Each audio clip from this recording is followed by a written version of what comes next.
हाँ, तो आज अपन लोग टुडे एनसीईआरटी का जो प्लांट फिजियोलॉजी का एक चैप्टर है रेस्पिरेशन इन प्लांट, जो हम लोग आज डिस्कस करेंगे। Respiration in plant.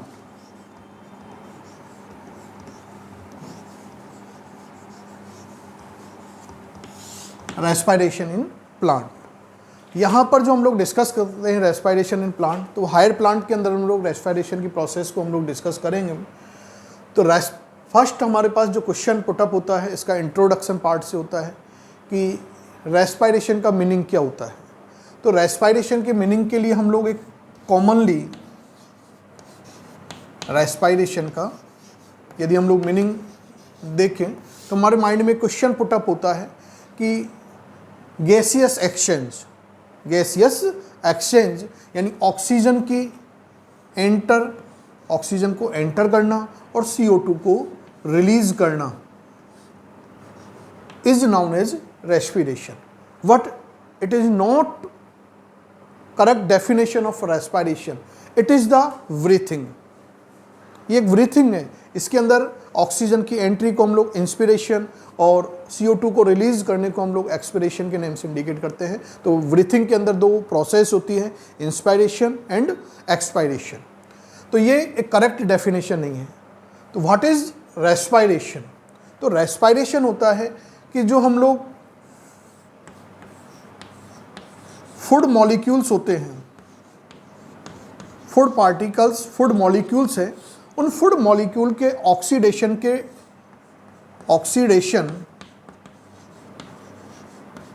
के ड्यूरिंग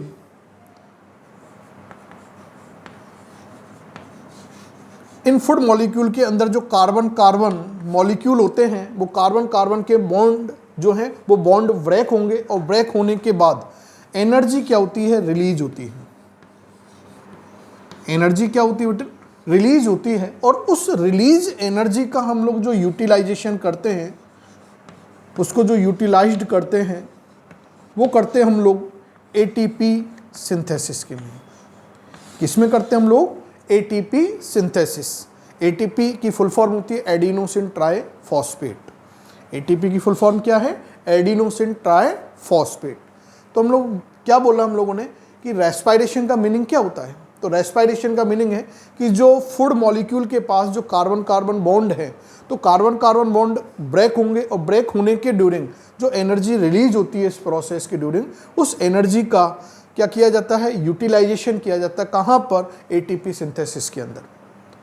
तो respiration is the oxidation and reduction process, it means redox process, जिसके अंदर फूड मॉलिक्यूल जो फूड पार्टिकल है उनका ऑक्सीडेशन होगा और ऑक्सीडेशन के ड्यूरिंग क्या होती है? एनर्जी रिलीज होती है। और उस रिलीज एनर्जी का हम लोग यूटिलाइजेशन किस में करते हैं? ATP सिंथेसिस के अंदर करते हैं। Clear? So ATP is known as currency of the cell. So ATP is known as currency of cell.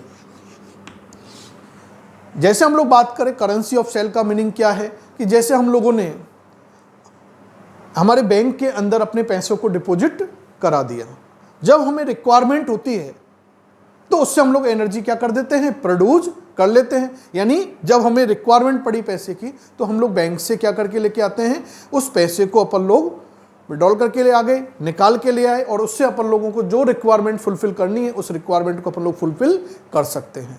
इसी तरह से सेल के अंदर ATP के फॉर्म में एनर्जी क्या होती है? स्टोर्ड होती है। और उस स्टोर्ड जो एनर्जी है, अब हमें जब भी मेटाबॉलिक प्रोसेस करने के लिए, जो भी मेटाबॉलिक प्रोसेस हमारी बॉडी के अंदर हम लोग जो कर रहे हैं उनके लिए, या प्लांट्स जो कर रहे हैं उनके लिए जब एनर्जी चाहिए, तो एनर्जी की फुलफिल जो रिक्वायरमेंट है वो किसके थ्रू होती है? ATP के थ्रू, क्योंकि उस ATP के पास वो एनर्जी स्टोर्ड है। So ATP is known as currency of cell. तो ये क्वेश्चन NCERT बेस्ड क्वेश्चन है, जो आप क्या है बेटा आपके नीट के अंदर पूछा जा सकता है कि करेंसी ऑफ सेल इज, तो कौन सा मॉलिक्यूल है, वो है आपके एटीपी। एटीपी की full form adenosine try phosphate, क्योंकि इसके अंदर फॉस्फेट के कितने मॉलिक्यूल होते हैं, 3 मॉलिक्यूल होते हैं। क्लियर। आगे हम लोग बात करते हैं कि रेस्पिरेशन के कुछ प्रॉपर्टीज हैं, कुछ करेक्टर्स हैं।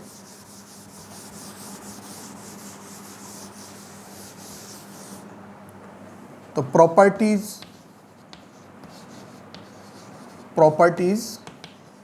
Of respiration. क्लियर। तो इसकी हम लोग फर्स्ट प्रॉपर्टी की बात करते हैं कि respiration is catabolic process. It is the catabolic process. Catabolic process की हम लोग बात करें तो कैटाबॉलिक प्रोसेस का मीनिंग क्या होता है कि इसके अंदर, रेस्पिरेशन की प्रोसेस के अंदर ग्लूकोज का जो मॉलिक्यूल होता है, यानी कैटाबॉलिक का मीनिंग होता है कि कॉम्प्लेक्स मॉलिक्यूल का सिंप्लेक्स मॉलिक्यूल के अंदर कन्वर्जन। तो यहां पर रेस्पिरेशन की प्रोसेस के अंदर ग्लूकोज जो फूड सब्सटेंसेज के फॉर्म में मेनली यूज किया जाता है, तो वो ब्रेक डाउन होता है ऑक्सीजन की प्रेजेंसी में, और वो क्या करता है, ब्रेक डाउन होने के बाद पायरुविक एसिड के मॉलिक्यूल के अंदर ब्रेक हो जाता है। या हम लोग आगे बात कर रहे हैं, वो पायरुविक एसिड से कार्बन डाइऑक्साइड और वाटर के मॉलिक्यूल फॉर्म होंगे। तो इस तरह से ग्लूकोज के मॉलिक्यूल का कार्बन डाइऑक्साइड और वाटर के मॉलिक्यूल के अंदर ब्रेक डाउन होना, उनका ब्रेक होना, ये क्या है, कैटाबॉलिक प्रोसेस है।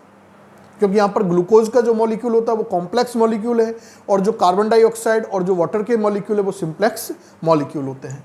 सेकंड हम लोग इसकी प्रॉपर्टी फीचर्स की बात करें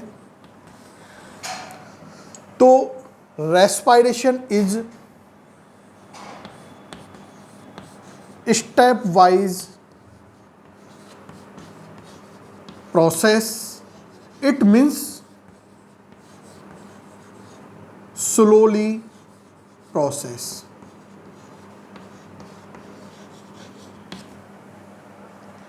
ये स्टेप बाय प्रोसेस है। यहां पर फूड मॉलिक्यूल से डायरेक्ट एनर्जी हमें ऑब्टेन नहीं होती, हमें step by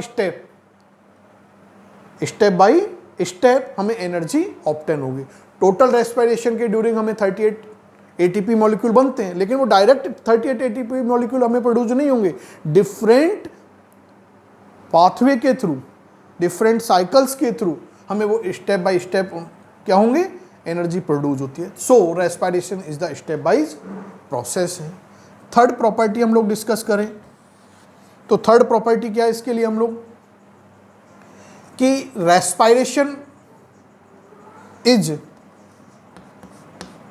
एक्सर्गोनिक process. Respiration is exergonic process. Exergonic process का मीनिंग क्या है कि ये ऊष्माक्षेपी, एक्सर्गोनिक यानी ऊष्माक्षेपी, इस प्रोसेस के ड्यूरिंग कार्बन कार्बन जो बॉन्ड है वो कार्बन कार्बन बॉन्ड ब्रेक होंगे, और ब्रेक होने के बाद हम लोग क्या कह रहे थे, एनर्जी क्या होती है, रिलीज होती है, हमें एनर्जी प्रोड्यूस होती है। तो ड्यूरिंग द रेस्पिरेशन हमें एनर्जी प्रोड्यूस होती है एटीपी के फॉर्म में। So respiration is the exergonic process. Clear. Next हम लोग फोर्थ इसकी बेसिक प्रॉपर्टी की हम लोग बात करना चाहें तो respiration is amphibolic process.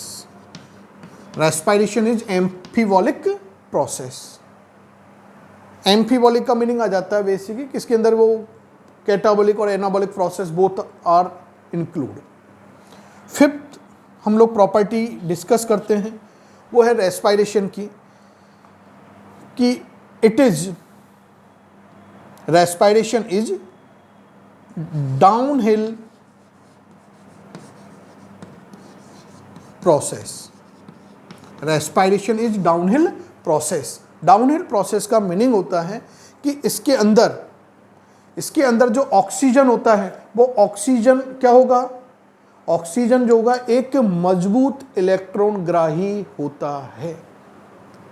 Oxygen क्या होगा, इसके अंदर मजबूत इलेक्ट्रॉन ग्राही होता है, स्ट्रॉन्ग इलेक्ट्रॉन एक्सेप्टर मॉलिक्यूल होता है। इसलिए respiration is downhill process. What यदि हम लोग photosynthesis in high plant discuss करेंगे तो उसके अंदर आता है कि फोटोसिंथेसिस इज अपहिल प्रोसेस, क्योंकि वहां पर CO2 क्या होगा, कमजोर इलेक्ट्रॉन ग्राही होगा। क्लियर? तो ये हमें याद रखना है। तो ये कुछ हम लोगों ने basic property of respiration discuss की है कि एक बार हम लोग रिवाइज कर देते हैं कि it is the catabolic process, it is the step by यानी slowly process, exergonic process, amphibolic process and downhill process. इनके कुछ रीजन हम लोगों ने डिस्कस कर लिए थे। नेक्स्ट अब हमारे पास आगे क्वेश्चन पुटअप होता है कि जो रेस्पायरेशन की जो प्रोसेस है जो प्लांट्स के अंदर हो रही है, इन प्लांट्स के अंदर रेस्पायरेशन की प्रोसेस में हम लोगों ने देखा कि फूड मॉलिक्यूल ब्रेक डाउन हो रहे हैं।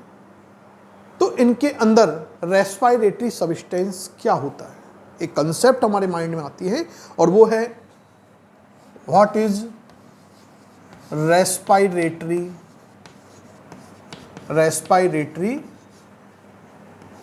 Substance. What is respiratory substance? तो रेस्पायरेटरी सब्सटेंस का मीनिंग होता है कि रेस्पिरेशन की प्रोसेस के ड्यूरिंग जिन फूड मॉलिक्यूल को हम लोग एनर्जी प्रोडक्शन के लिए यूज करते हैं, यानी जिनसे एनर्जी हमें प्रोड्यूस होती है, these are known as respiratory substrate और रेस्पायरेटरी सब्सटेंस। क्लियर? अब हमारे पास आता है कि ये रेस्पायरेटरी सब्सटेंस मेन कौन कौन से होते हैं। तो लाइक हम लोग बात कर सकते हैं कार्बोहाइड्रेट,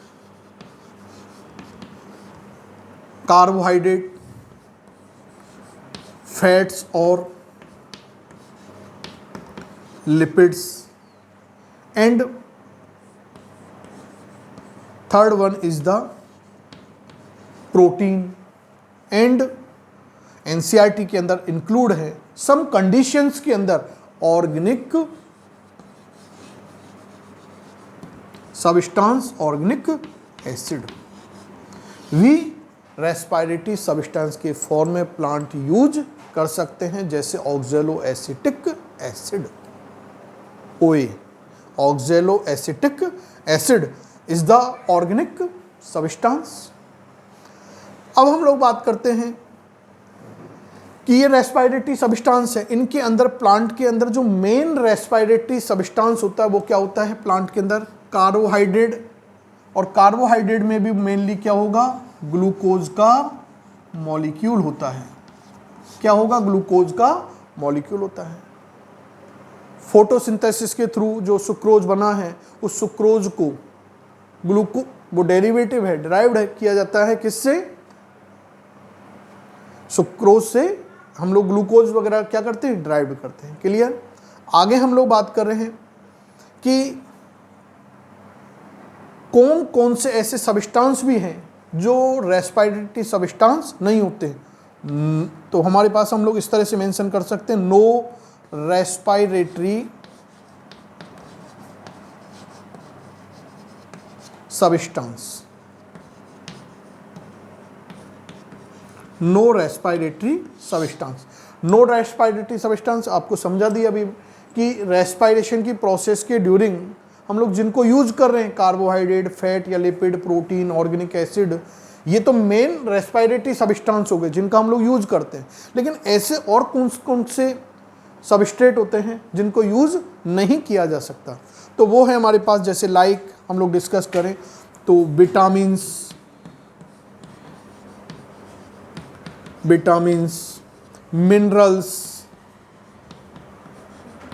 मिनरल्स,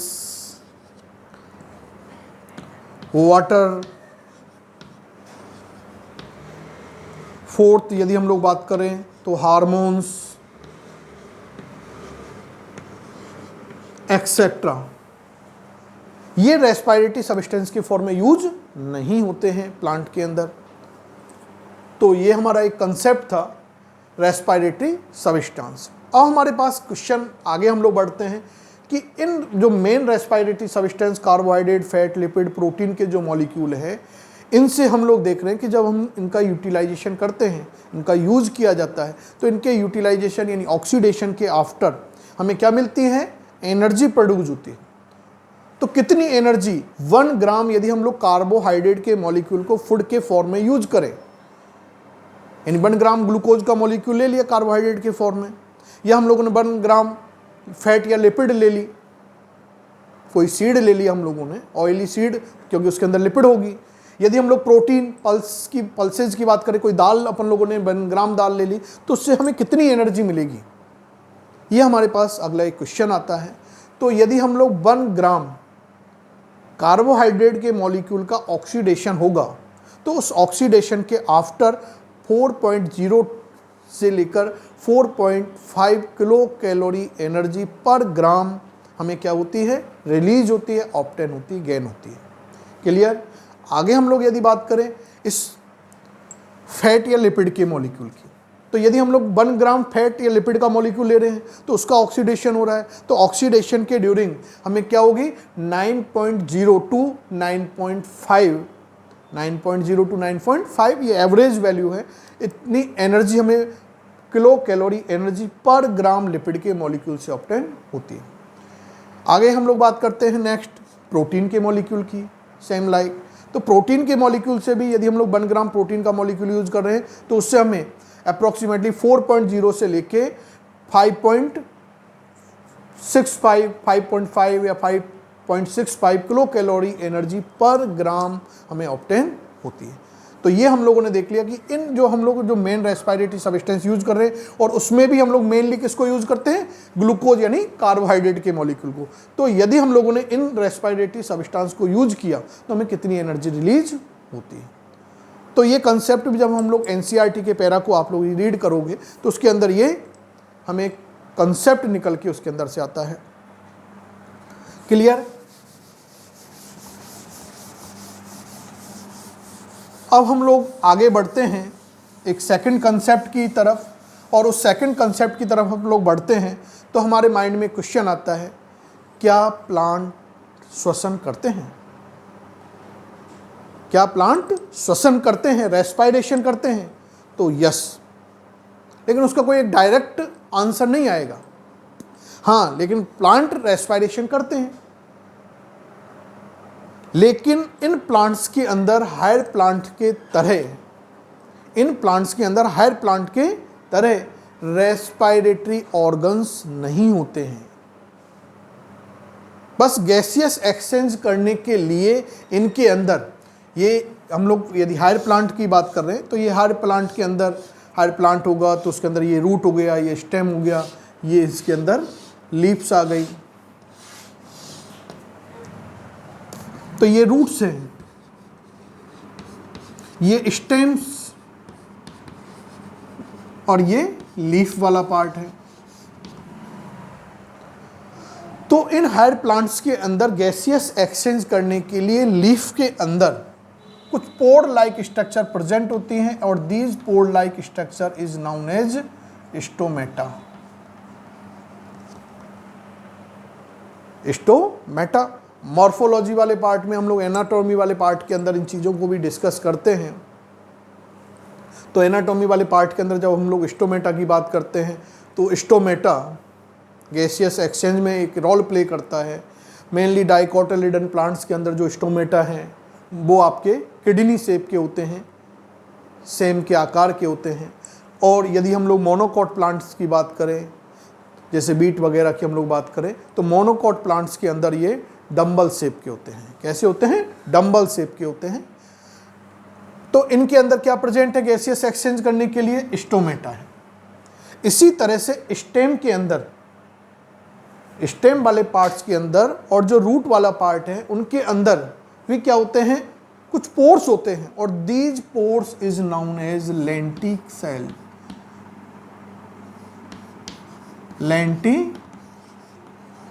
कैल्स, जिनको हम लोग बातरंध्र भी बोल देते हैं ना,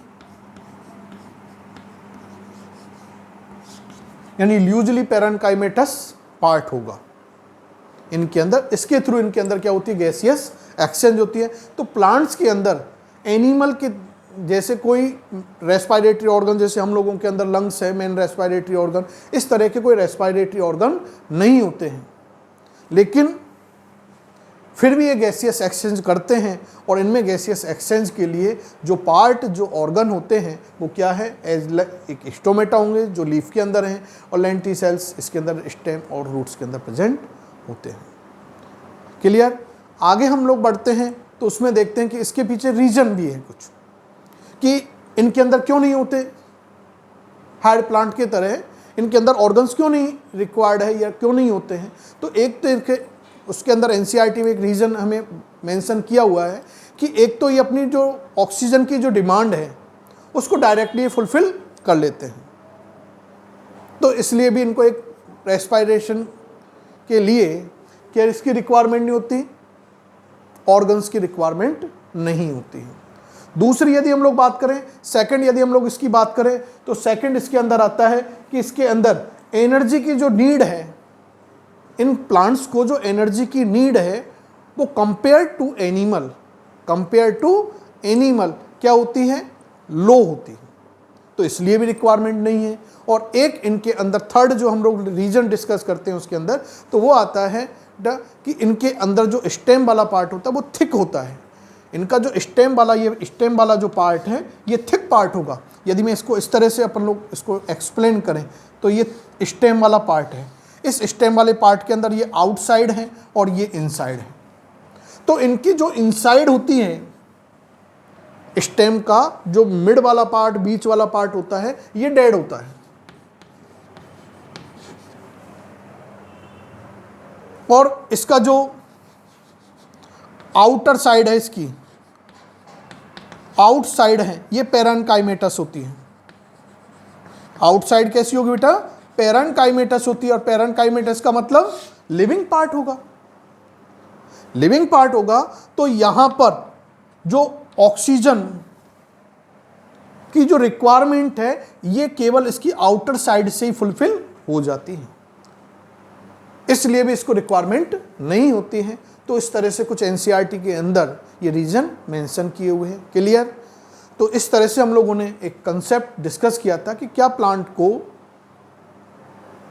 रेस्पिरेटरी ऑर्गन चाहिए, क्या ये क्या प्लांट रेस्पिरेशन करते हैं, क्या प्लांट्स के अंदर क्या कौन कौन से रेस्पिरेटरी ऑर्गन यानी गैसियस एक्सचेंज के लिए हो सकते हैं। तो ये हम लोगों ने आज की इस क्लास के अंदर डिस्कस किए हैं। आगे हम लोग नेक्स्ट बढ़ते हैं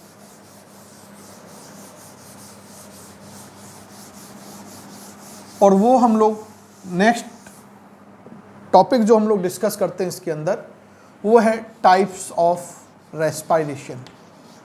टाइप्स ऑफ रेस्पिरेशन। यदि हम लोग टाइप्स ऑफ रेस्पिरेशन की बात करें तो इसके अंदर हम लोग एक base on the basis of food substance, on the basis of food substance हम लोग बात कर सकते हैं। तो फूड सब्सटेंस के बेस पर जो आपके रेस्पिरेशन है ये टू टाइप का है। एक है आपके floating respiration, floating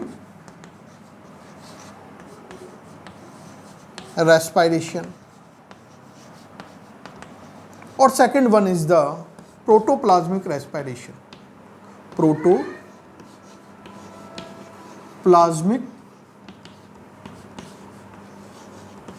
respiration.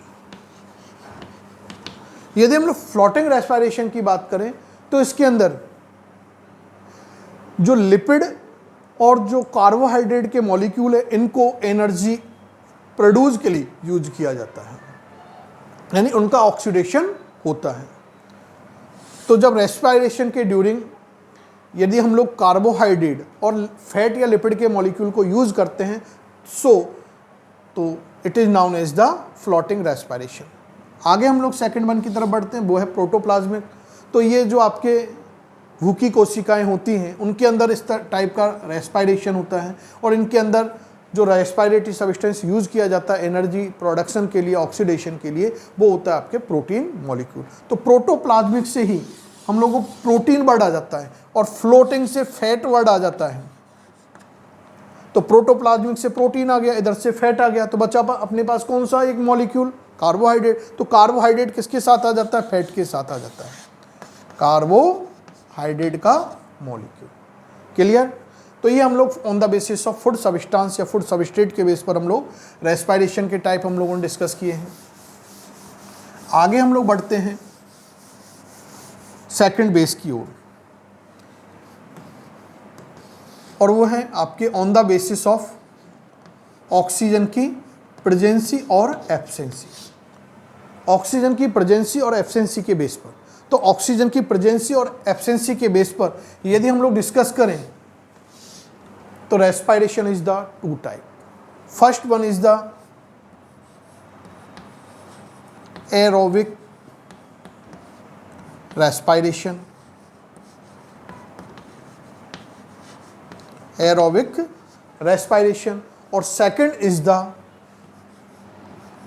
Anaerobic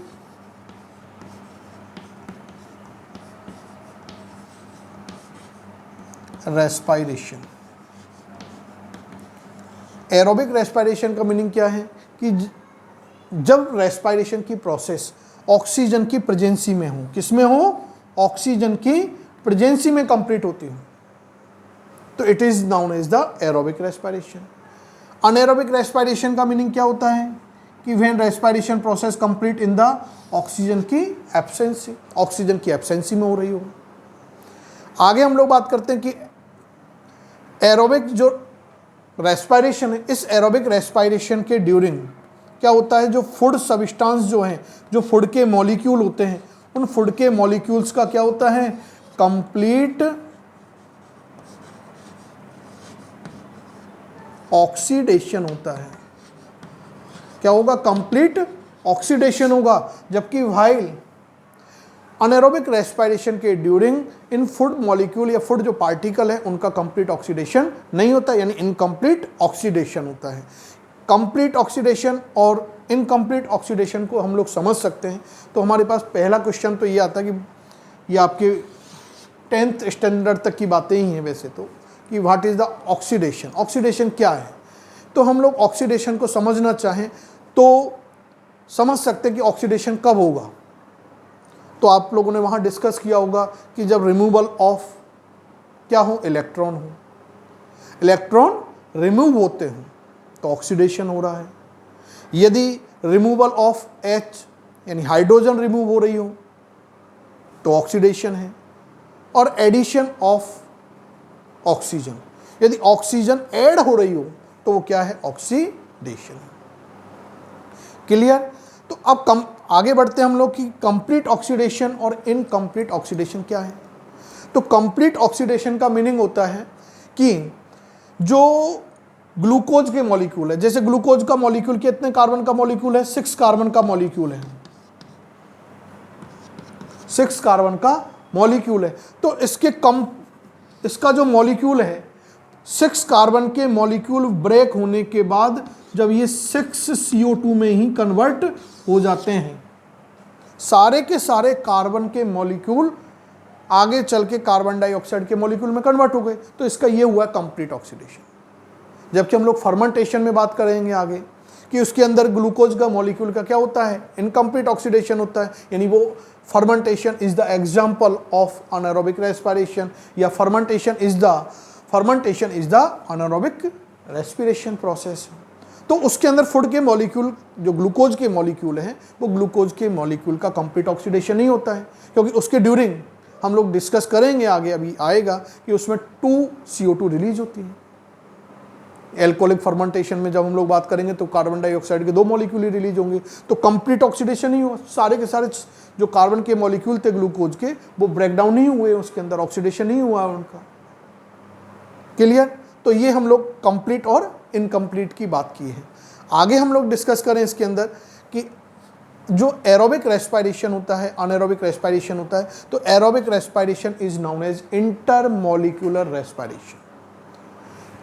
aerobic respiration is known as intermolecular respiration, जबकि anaerobic respiration is known as intramolecular respiration. Clear? यहां पर हम लोग बात कर रहे हैं कि एरोबिक रेस्पिरेशन के ड्यूरिंग हमें हाई अमाउंट में एनर्जी, हाई अमाउंट में हमें एनर्जी रिलीज होती है, क्योंकि हम लोग देखेंगे आगे इसका, जब हम लोग एक समराइज एटीपी प्रोडक्शन डिस्कस करेंगे तो हम उसमें हम लोग देखेंगे कि रेस्पिरेशन के ड्यूरिंग टोटल 38 एटीपी के मॉलिक्यूल हमें प्रोड्यूस होते हैं, गेन होते हैं। तो यहाँ पर हाई एनर्जी मिली हमें। और जबकि हम लोग इधर एनारोबिक रेस्पिरेशन के अंदर बात करेंगे कि इसके अंदर हमें 2 एटीपी मॉलिक्यूल ही प्रोड्यूस होते हैं। 2 एटीपी मॉलिक्यूल यानी लेस अमाउंट ऑफ एनर्जी हमें प्रोड्यूस होती है। क्लियर? अब हम लोग एरोबिक और अनएरोबिक रेस्पिरेशन है उसको हम लोग एक इक्वेशन के थ्रू देख सकते हैं कि ये ग्लूकोज का मॉलिक्यूल है C6H12O6। ये ग्लूकोज का मॉलिक्यूल है। जब इस ग्लूकोज के मॉलिक्यूल का क्या होता है? ऑक्सीडेशन होता है। तो ऑक्सीडेशन जब होगा तो एंजाइम की प्रेजेंसी में होगा, एंजाइम्स की प्रेजेंसी में होगा। और ये जो प्रोसेस होती है हम लोग मेनली देख देते हैं, ये कहाँ हो रही है? आपके साइटोप्लाज्म के अंदर हम लोग बात कर लेते हैं, और माइटोकॉन्ड्रिया भी इसके अंदर हम लोग बात कर लेते हैं। तो इसके आफ्टर 6CO2 और 6H2O के मॉलिक्यूल प्लस एनर्जी हमें क्या होती है? प्रोड्यूस होगी।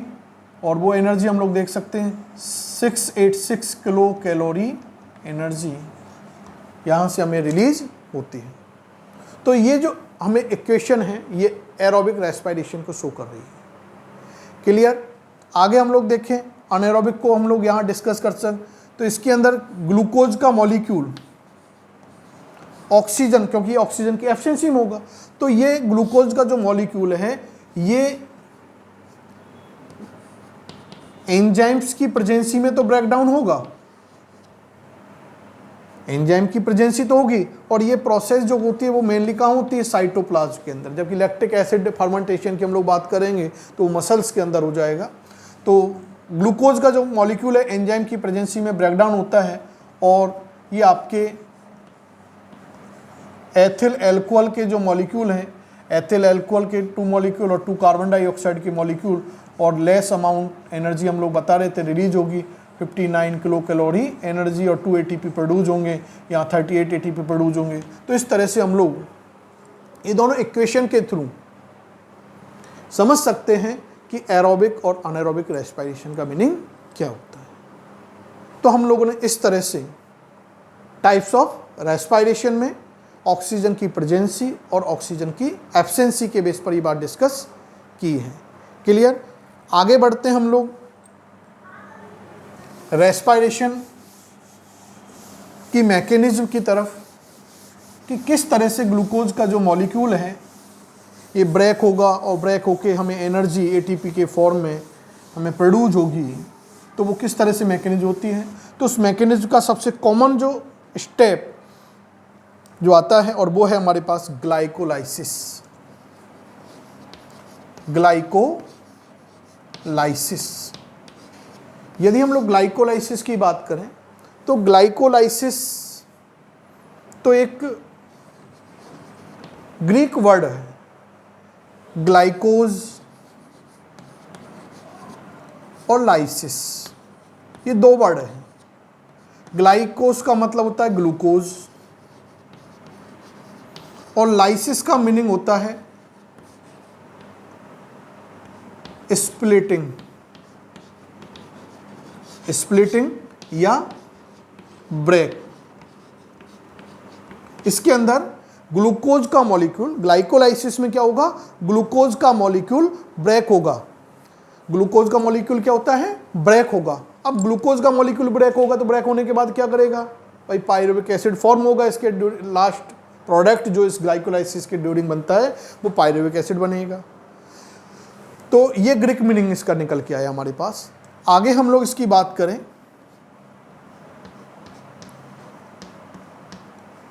तो डिस्कवरी की हम लोग इसकी बात कर सकते हैं कि ग्लाइकोलाइसिस साइकिल को किसने डिस्कवर्ड किया। तो ग्लाइकोलाइसिस साइकिल को 3 साइंटिस्ट थे, एम्डन, मेयरहाफ एंड पार्नास। एम्डन, मेयरहाफ एंड पार्नास, इन 3 साइंटिस्टों ने इसको डिस्कवर्ड किया। So glycolysis cycle is known as EMP pathway. EMP pathway क्यों बोला इसको, इसके डिस्कवरी जिन साइंटिस्टों ने की उनके नेम के रेस्पेक्ट में इसको बोल दिया। ई से एम्डन, एम से मेयरहाफ और पी से पार्नास। क्लियर। आगे हम लोग बढ़ते हैं कि इसकी एक्शन साइट क्या है। एक्शन साइट यानी ये ग्लाइकोलाइसिस की प्रोसेस सेल के अंदर, प्लांट के अंदर, प्लांट सेल के अंदर कहाँ होती है। तो ये प्लांट सेल के अंदर कहाँ होगी, सेल के साइटोप्लाज्म वाले पार्ट के अंदर कंप्लीट होती है। कहाँ होगी, सेल के साइटोप्लाज्म वाले पार्ट के अंदर कंप्लीट होगी। क्लियर। और हम लोग देखते हैं कि हर टाइप की जो सेल होती है, चाहे हम लोग प्रोकैरियोटिक सेल की बात कर दें, चाहे हम लोग यूकैरियोटिक सेल की बात कर दें, प्रोकैरियोटिक और यूकैरियोटिक सेल में फिर भी cell organelles, mostly cell organelles prokaryotic cell के अंदर एब्सेंट होते हैं, यूकैरियोटिक सेल के अंदर प्रेजेंट होते हैं।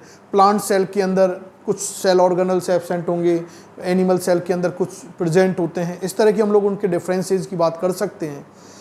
लेकिन साइटोप्लाज्म हर टाइप की सेल के अंदर, चाहे वो प्लांट सेल हो, चाहे एनिमल सेल हो, चाहे वो कौन सी सेल हो, प्रोकैरियोटिक सेल हो, चाहे वो आप लोगों के यूकैरियोटिक सेल हो, हर टाइप की, चाहे वो यूनिसेल्यूलर ऑर्गेन जो होगी, चाहे मल्टी सेल्यूलर ऑर्गेन जो होंगे, लेकिन वो सेल है तो साइटोप्लाज्म होगा। क्लियर। इसलिए ये कॉमन पाथवे है। So it is the common pathway of respiration.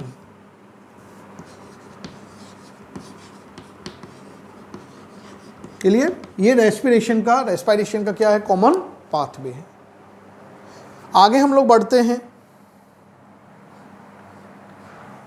कि ग्लाइकोलाइसिस की जो प्रोसेस है ये एरोबिक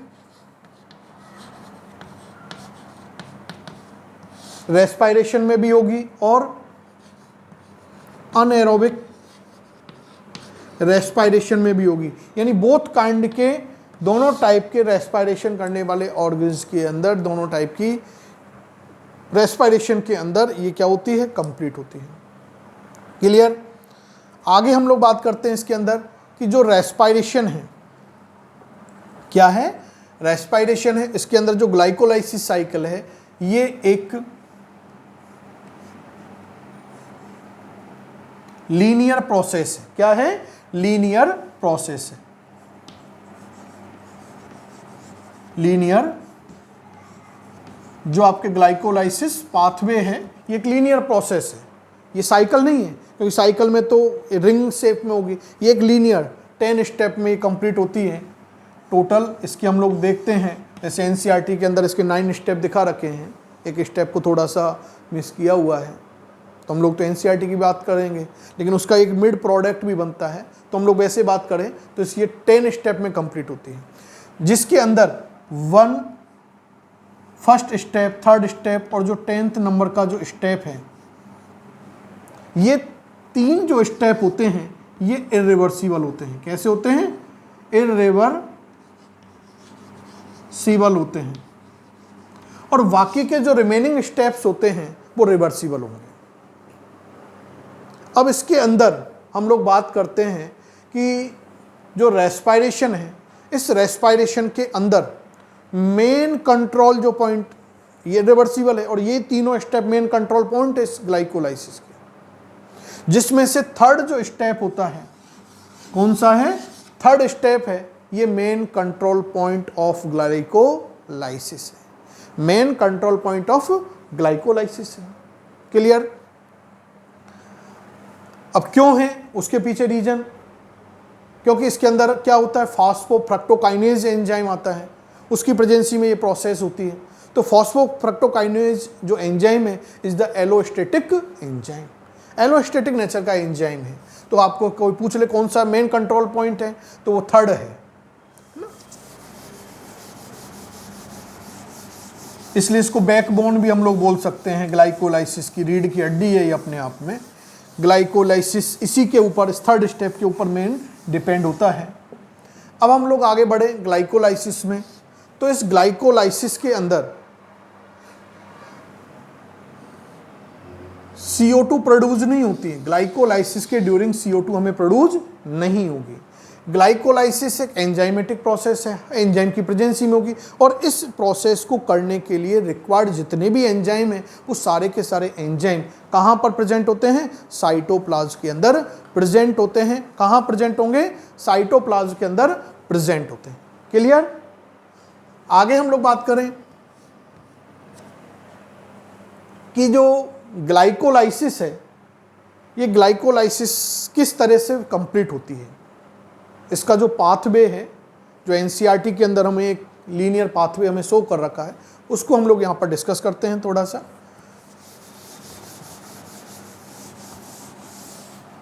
कि हमारे पास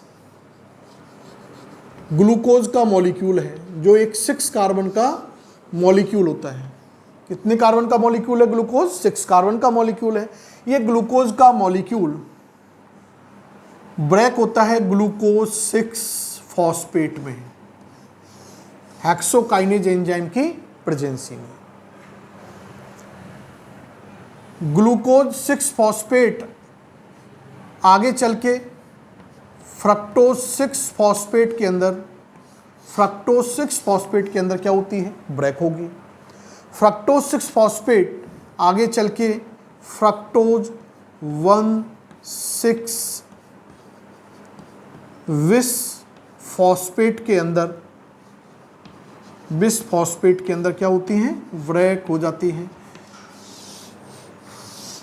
विस और डाई में थोड़ा सा डिफरेंस होता है कि यहाँ पर जो फॉस्फेट के मॉलिक्यूल होते हैं वो दो अलग अलग कार्बन पर, दो जो अलग अलग फॉस्फेट के मॉलिक्यूल है वो दोनों अलग अलग कार्बन मॉलिक्यूल के साथ क्या होते हैं, अटैच होते हैं, तब तो बिस आया। और यदि डाई की हम लोग बात करते हैं तो यदि एक ही कार्बन मॉलिक्यूल के साथ यदि वो अटैच होते हैं सेम पोजीशन पर, तो वो डाई हम लोग यूज करते हैं। तो NCERT में बिस फॉस्फेट लिखा हुआ है, तो ये हमें याद रखना है। अब ये क्या हो रहा है, आपके फ्रक्टोज 1,6 बिस फॉस्फेट का जो मॉलिक्यूल है आगे चल के एल्डोज एंजाइम की प्रेजेंसी में DHAP, di hydroxy acetone phosphate, जो कि एक 3 कार्बन का मॉलिक्यूल हो गया, 3 कार्बन का, और एक PGL जिसको याद करने के लिए अपन लोग बोल सकते पागल, फास्फोग्लिसरेल्डिहाइड के अंदर ब्रेक हो जाते हैं। तो ये भी एक 3 कार्बन का मॉलिक्यूल है, और ये दोनों एक दूसरे के क्या हैं, आइसोमर हैं। क्लियर? अब हम लोग यहाँ पर कहते हैं कि ये PGL, क्योंकि हमें फॉस्फेट चाहिए तो PGL, अब PGL इसके भी ये PGL DHAP भी किस में कन्वर्ट हो गया, PGL में। तो इसके हम लोग कितने मॉलिक्यूल की बात कर रहे हैं, अब 2 मॉलिक्यूल हो गए इसके। ये 2 मॉलिक्यूल आगे चल के, ये स्टेप में एक्स्ट्रा यहाँ डिस्कस कर रहा हूँ, NCERT डायरेक्ट PGL से 1,3 डाई फास्फोग्लिसरिक एसिड डिस्कस कर रही है। तो मैं एक 10th नंबर, क्योंकि हम लोग 10 लीनियर स्टेप की बात कर रहे हैं, तो वो एक मिस इनको हम लोग यहाँ डिस्कस कर रहे हैं। तो 1,3 PGL,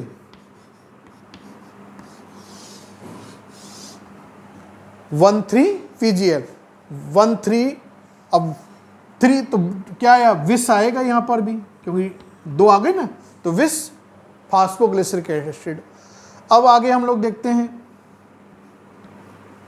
ये जो आप लोगों के क्या बना था, PGL से 1,3 डाई, विस क्या बना, आपके क्या डिस्कस हुआ है, PGL से क्या बना, 1,3 डाई विस PGL। अब ये 1,3 डाई PgL आगे चल के किस में बदलता है, 1,3 विस PGA फास्फोग्लिसरिक एसिड के अंदर कन्वर्ट हो जाता है। और यहां पर ही 2NAD से हमें क्या मिलते हैं, 2NADP के मॉलिक्यूल हमें यहां पर ऑब्टेन होते हैं। क्लियर। यहां पर ग्लूकोज का हमें ग्लूकोज 6 फॉस्फेट में बदलेगा तो इसके अंदर क्या होगा, ATP से हमें, क्योंकि फॉस्फेट ऐड हो रही है इसके साथ, तो ATP का मॉलिक्यूल ADP में कन्वर्ट हो गया, तो एक फॉस्फेट रिलीज हो गई ना, वो ग्लूकोज के मॉलिक्यूल के साथ अटैच हो गई। इसी तरह से यहां पर होगा फ्रक्टोज 6 फॉस्फेट, जब फ्रक्टोज 1,6 डाइफॉस्फेट के अंदर कन्वर्ट होती है तो यहां पर भी ATP का मॉलिक्यूल, एक ATP हमें रिक्वायर है, तो वो ATP ADP में कन्वर्ट हो गई। तो यहां इस तरह से 2 ATP आगे हम देखेंगे यहां पर यूटिलाइज हो गए। अब 1,3 विस PGA फास्फोग्लिसरिक एसिड आगे चल के 3 PGA के अंदर, किसके अंदर, 3 PGA के अंदर कन्वर्ट होती है। फास्फोग्लिसरिक एसिड 3 PGA से क्या बनता है आपके, 2 PGA, क्या बनेगा, 2 PGA, 2 phosphoglyceric acid. 2 phosphoglyceric acid से मैं इधर देख रहा हूं क्या बनेगा आपके, 2 पेप फास्फोइनॉल पाइरुवेट, फास्फोइनॉल पाइरुवेट। और जो लास्ट 10th नंबर का स्टेप है वो कौन सा आप लोगों के, इससे क्या बनेगा, 2 फास्फोइनॉल पाइरुवेट किस में कन्वर्ट हो जाएगा एट लास्ट, 2 पाइरुविक एसिड में, पाइरुविक एसिड में या पाइरुवेट के अंदर कन्वर्ट हो जाता है। यहां पर जब 1,3 विस PGA 3 PGA के अंदर कन्वर्ट हो रहा था तो यहां पर 2 ADP के मॉलिक्यूल से, 2 ADP के मॉलिक्यूल से हमें क्या मिल गई, 2 ATP हमें ऑब्टेन होती है। और इसी तरह से लास्ट जो स्टेप था, जब 2 फास्फोइनॉल पाइरुविक एसिड 2 पाइरुविक एसिड के अंदर कन्वर्ट होते हैं तो यहां पर भी हमें क्या मिलती है, 2 ADP से 2 ATP हमें मिलेगी। यानी सबस्ट्रेट लेवल फास्फोराइलेशन की बात कर सकते हैं हम लोग। तो सबस्ट्रेट लेवल फास्फोराइलेशन से हमें ग्लाइकोलाइसिस के ड्यूरिंग 2 ATP मिलेंगी। अब हमारे पास क्वेश्चन आता है कि ये सबस्ट्रेट लेवल फास्फोराइलेशन क्या होता है। तो जब किसी पदार्थ यानी सबस्ट्रेट की एनर्जी के बिना ही हम लोग, बिना ETS के ही हम लोग क्या करें, ADP से ATP ऑब्टेन कर ले, तो उसको हम लोग बोलते हैं सबस्ट्रेट लेवल फास्फोराइलेशन। तो ग्लाइकोलाइसिस में सबस्ट्रेट लेवल फास्फोराइलेशन के ड्यूरिंग 4 ATP तो बनती है, लेकिन 2 कंज्यूम हो गई, तो हमें नेट जो मिलती है, गेन होती है, वो कितनी होती है, 2 ATP मिलती है। क्लियर। और वे हम लोग बात करें किस ग्लाइकोलाइसिस साइकिल में हमें कितनी मिली थी, 2 NAD से 2 NADP हमें मिले थे। और एक NAD जब हम ETS साइकिल की बात करेंगे, जब ऑक्सीडेशन होगा इसका, तो ऑक्सीडेशन के बाद हम लोग बात करते हैं कि इससे हमें कितनी एनर्जी मिलती है, एक NADP के मॉलिक्यूल से हमें 3 ATP प्रोड्यूस होती है। तो 2 मॉलिक्यूल थे तो हमें कितनी मिल गई, 6 ATP। 4 ATP हमें यहां पर गेन हो गए, तो टोटल हमारे पास कितनी आ गई, 10 ATP। लेकिन 2 ATP खर्च भी तो हो गई ना। तो ग्लाइकोलाइसिस साइकिल के ड्यूरिंग हमें 8 ATP मॉलिक्यूल का नेट प्रॉफिट होता है। ग्लाइकोलाइसिस साइकिल के ड्यूरिंग हमें नेट प्रॉफिट क्या होता है, 8 ATP के मॉलिक्यूल का होता है। क्लियर।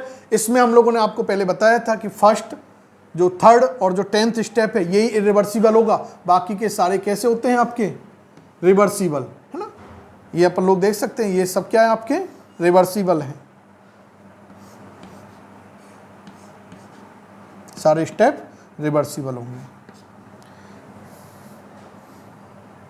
क्लियर। तो इस तरह से हम लोगों ने ये ग्लाइकोलाइसिस साइकिल डिस्कस किया है। आगे का पार्ट हम लोग नेक्स्ट क्लास के अंदर डिस्कस करते हैं। Thank you.